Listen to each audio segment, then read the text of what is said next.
to take a look at, for our tip of the week, we're going to take a look at probably my single favorite drill in the universe, Hubud, or Hubud Lubud. Now there's a lot of different ways to do this drill. We're going to look at just the way that I personally like best, and not to say that the other ones aren't great, that's just the way I like best. Now, the great thing about this drill is it teaches you a great starting point, and then it teaches really good habits, and you can build a lot of Combat Keto out of what we do. As everybody will tell you, the way to master a skill is to do it over and over again, and repetition is the key to it. The nice thing about Hubud, in 5 minutes of Hubud, you'll get literally hundreds of reps in, and that's a fantastic training drill. Think of how long it would take you to do 100 S-locks. Once again, the most important part about Hubud is where you start, not necessarily where you finish. And the best way to start is our ready stance that we like to use out here. And so our ready stance is hands are like this. They're in our center line, they're nice and up high, close to our face, and they're blocking anybody coming around. And in real life, the good thing about this, although this is a tip for a later week, is that they can't come straight ahead, so they have to come around, which gives us time to do things. Now where we don't want to start, which is typically where you'll find people when they get worked up, is like this. Because when I'm mad and I do this, it says just go right through the uprights. So remember, keep your hands here, and this is going to already get you set up to deflect any straight attack coming right at you. The first move out of Hubud is what's called in Wing Chun a Pak Sao, a slapping block. And if I have my hands up and Greg punches straight at my face, I don't do anything. Just by having my hand up, it eliminates his ability to hit me. One more time, my hands are up and he punches straight. My hand impacts because he's punching right at my face. So if I have my hand covering the line to my face, everything is taken care of. Notice I don't have to tense, I don't have to push, I don't have to shove, and because it's so relaxed, it's very, very fast. Okay, now if we turn around and come over here, I'll show you how this gets you to slide off. So my hands are up and he punches. If he were just to extend himself forward, he's already past my head, which is exactly what I want. One more time, my hands are up, and it comes right off. Notice I'm not doing any pushing or anything. It's my starting position is what's keeping me safe. All right, so remember that when we do stuff, where you start is more important in many ways than where you end up. Okay. The second beat in Hubud is what I usually refer to as a wedge. So your hands here, it's going to come up and wedge to keep you safe. Now the thing to remember is the first beat's fast, the second beat's strong. All right, because you're going to have really superior structure when you do this, because your hand's coming up and it's back here, so it's hard to collapse because it's already back. Now the other thing is what you're doing. Now imagine that punch is coming right at me. I touch, this wedges, his arm, attack coming in, pulls my arm back, so he's kind of chambering a punch for me, which is good because I don't want to burn the calories. Right there, boom. Now the other thing I do, and what this adds into is, this is your vertical breakaway out of our Combat Keto curriculum.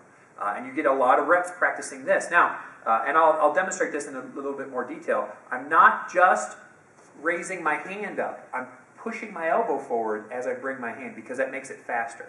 I'm shortening the arc. If I were just to bring my hand straight up, it's a long motion. If I push my elbow forward, when I bring this, it kind of does it all for me. And the motion, the muscle group that does this is now my back and my shoulders and my legs, and not just my bicep curling. Okay? That's just an added little tweak for you. So we'll bring Greg in, and we'll take a look at the second beat. So here we are, and he punches. I go one. Notice where my hand is. My hands are up. This hand drops just a little bit, wedges here, kind of slides back, just like that. One more time. So I punch 1, 2. 1, 2. Just like that. 1, 2. And that's your vertical breakaway. If Greg were to grab my wrist, and grab real hard, Greg, I'm going to try and pull my hand up. I can't do it if I'm just curling my arm. If I push my elbow forward, it works perfectly. And look where I end up. See this position? One more time. When he punches, 1, 2. You end up there, which is really super strong and solid. Okay, so if we switch sides, Greg comes over here.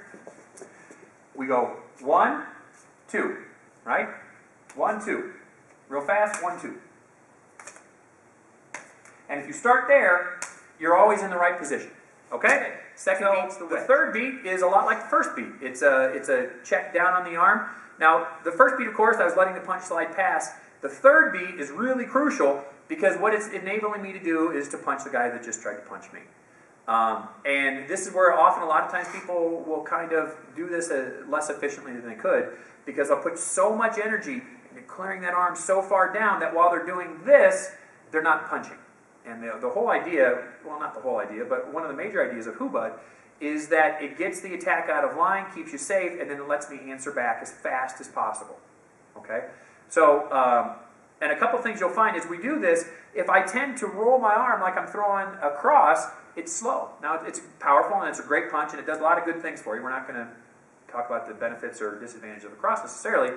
It's just that it slows things down by rotating your arm and your shoulder. So for the sake of this, when you come in and you check, just punch straight with a vertical fist. Just because it's faster and it'll keep the drill in line. So when we do this, we're going to show a couple different things. I'm going to show checking too far down and how that opens you up for a punch. And then showing just the idea of clearing his arm just enough to let my hand slide out. Okay? So we'll bring Greg in again. And let's take a look at this kind of done wrong where Greg gets punched me in the face, which he's wanted to do for a while. So he goes 1, 2, there's my wedge. On the third beat, I shove way down far like this, and boom, he punches me in the face, and that's not good. Okay? One more time. So I go 1, 2, shove, bang. Not good. So what I want to do is 1, 2, look, if we just stop here for a second, I try and punch his arms in the way. If he were just to raise his elbow and roll a little bit, now I'm in a world of hurt. So I go 1, 2, I just want to clear the line from here to there. Right? So all I do is I push like that. And the nice thing is if I push down just light, his head drops towards my fist a little bit. So what it looks like is 1, 2, 3, hit. Okay?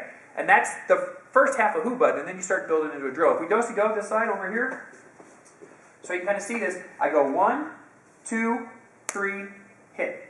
Okay? If I did it wrong, I go 1, or inefficiently, 2, bang, and I get hit. Because I'm focusing on this, as opposed to punching him in the face.